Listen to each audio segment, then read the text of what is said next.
Welcome back. We're going to continue working with the core curriculum island tutorial that is available through the Creator Hub on Roblox. As I've said in the past, this is not my tutorial, but I'm hopefully able to add some additional insight as to what's happening on that, especially if you are new to game development. Today we're going to be looking at basic visual effects, which is one of the final tutorials. We got basic visual effects, global lighting, and then applying some polish, and then this first part of the series on learning Roblox will be completed. Make sure you stick around to the end and so that we can discuss where we're going from there. Let's add our first visual effect. Now, VFX is one of the most exciting things, the things that grabs people's attention, keeps people coming back. You know, it is one of the main reasons I love to watch certain types of movies, is what do they do with the VFX? And in games, that is incredibly easy to add, but we need to save that towards the end because it can be very distracting as a developer. You can get a lot of time sucked up with doing the VFX because it's so much fun. Okay, so we're going to add a part to our tallest structure here. So I'm going to just simply add a block here, set it up a little bit higher, and this is going to be the basis of our first VFX project. So we got our object here. I'm going to, up here in my world space, we're going to go to the world folder, and let's add a new folder and call that VFX. There we go. And then we're going to pull this part into there, into the VFX, and let's rename that. Let's make this our VFX Flare. So VFX underscore Flare. There we go. I do want this to have transparency. I don't want it to be seen, so I'm going to set that to 1. And this is going to serve, and then of course it disappears if you click off of it because it's transparent. Yeah, that's the whole idea. So we got that pretty close to center to our object. That works. And this is going to be a VFX emitter. We've got to have a base object that it works off of. So I'm going to anchor that to the top so it does not move, and that should get our object pretty close to ready to go. With our VFX flare selected, we're going to hit the plus sign beside it, and we're going to add an attachment. That's most easily found by typing in the search box and select attachment. There we go. And we're going to then add a particle emitter to the attachment. First option right there. And look at that. We've got VFX already happening. Isn't that cool? Now, once you've got your particle emitter set up, you can do all kinds of cool things to it. By default, it is going with a white color, but we can change that. This is from 0 to 255 for RGB, red, green, blue. So 255, 255, 255 is going to be your white color. And you could also go black or red. Just change the first value to 255. And you have full control over how this is going to do. Now you do need to keep in mind as you are selecting your color, you know, the meaning of the color. There's a whole color language to go with it in game design. Generally, if I see something red, that's either alert or dangerous. Also, sickly green would be, oh, that's poisonous, don't touch that. So choose your colors carefully as to what the meaning of that's going to be inside your game. So I'm going to go back to 255, 255, 255 for white, because that's generally, hey, come here. We've got how emissive is the light particles, how bright is it, so we could up that. There you see it got a little brighter from when we changed it from 0. What's the orientation? Generally you want this facing the camera. It's well, always, you want this facing the camera of the player. What's the size of the particle? How big is it going to get? There, we've just upgraded it to from 1 to 5. Squash does some interesting effects to it, so it squashes it so it's not quite as big. How transparent is it? What's the offset? All kinds of cool stuff you can do.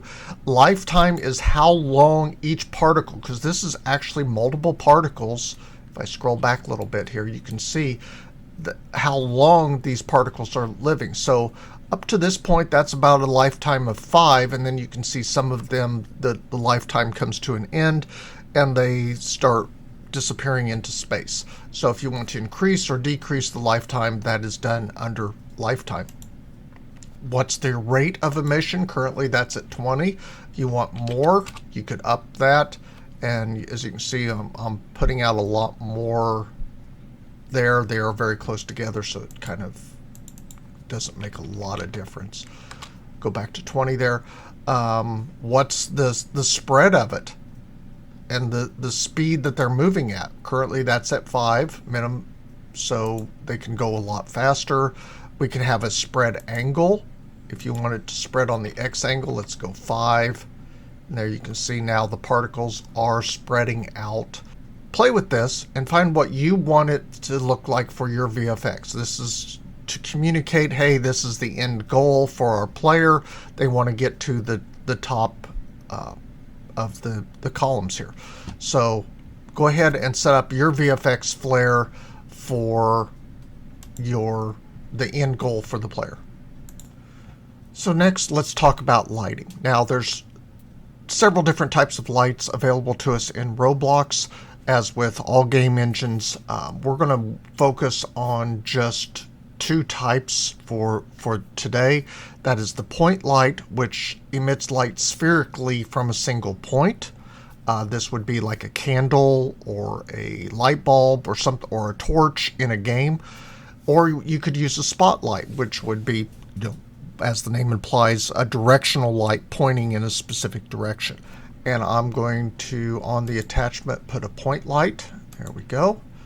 And you can, of course, now you can see the point light surrounding the attachment there, little white circles. You can, of course, as we have before, adjust the coloration of that. Let's make that a red outline there. We can up the brightness of it. Let's go up to a 5. And let's up the range to maybe 20. Oh, that's a little too high. Let's drop that down to 10. There we go.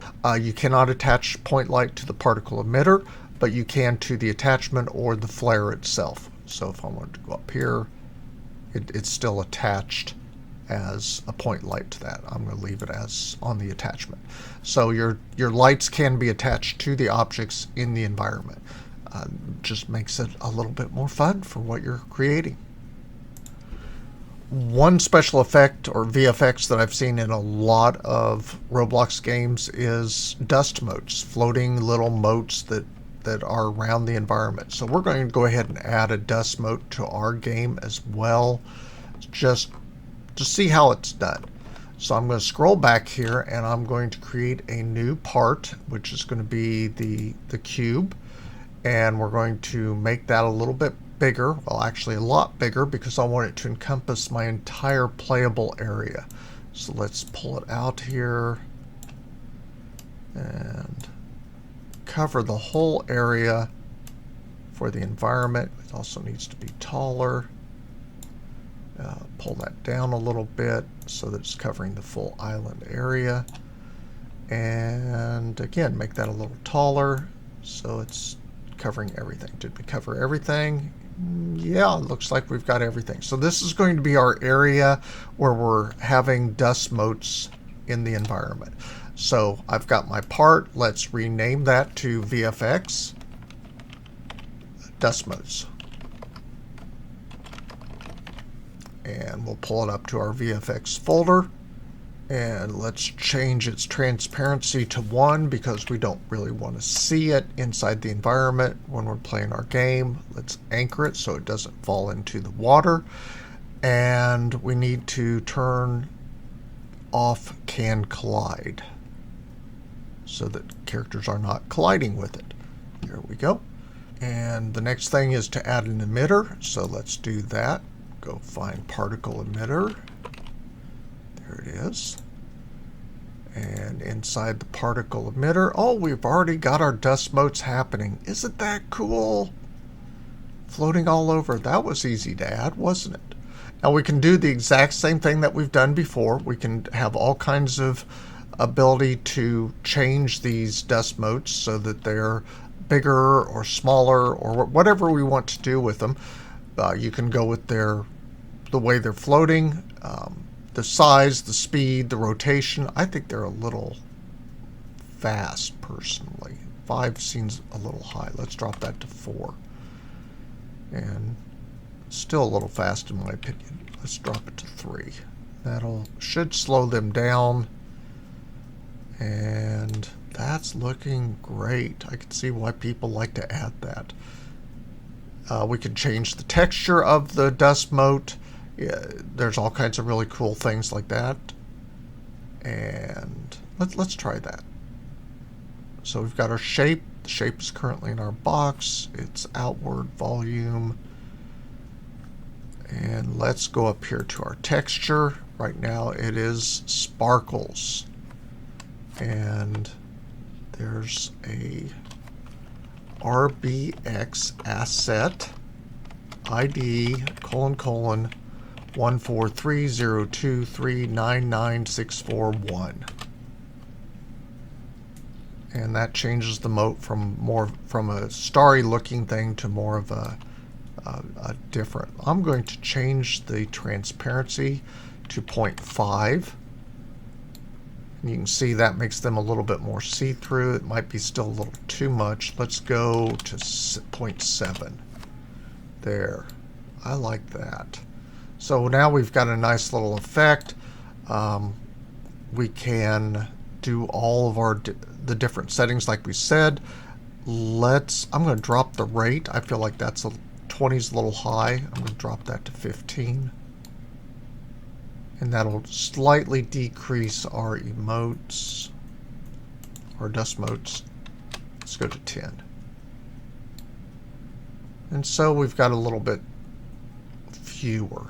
Okay, so there we have it. We now have some special effects, some VFX added to our environment. As I said, this is straight from the core curriculum island tutorial, which is one of the first tutorials. We will be doing some more original tutorials as soon as we finish the series, but we needed someplace to start from. So we'll look forward to seeing you next time when we're going to talk about changing the lighting effects. As we have worked through the tutorial, hopefully this has been beneficial to you. As we prepare to go into the next series, I've gotten 1 or 2 requests for more advanced topics to cover on creating with Roblox. I'd love to hear what you would like me to cover. I've got 20 years of game development experience and years of teaching game design as well. So tell me what you'd like to learn about Roblox and what kind of games you would like to see developed.